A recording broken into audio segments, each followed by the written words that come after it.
we're talking about the shoulder and the things that you should start doing and the things that you need to avoid. So Jerod, what are some of the things that we should start doing from an exercise standpoint for the shoulder?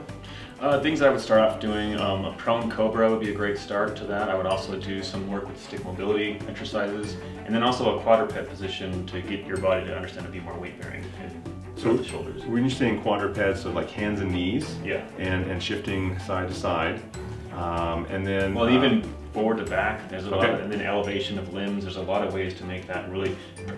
Progressions are endless on that. Okay, cool. Things that you should avoid if you have a chronic shoulder pain, shoulder injury.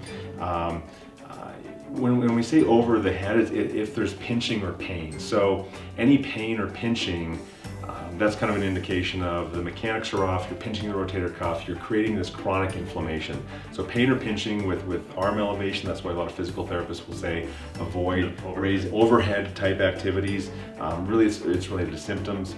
And the other is that anything that causes your shoulder to round forward and doing it under stress, so like reaching behind your seat to get something that fell behind your seat in the car, very common area that you grip something and you injure, tear your rotator cuff. So that's another sort of avoiding position.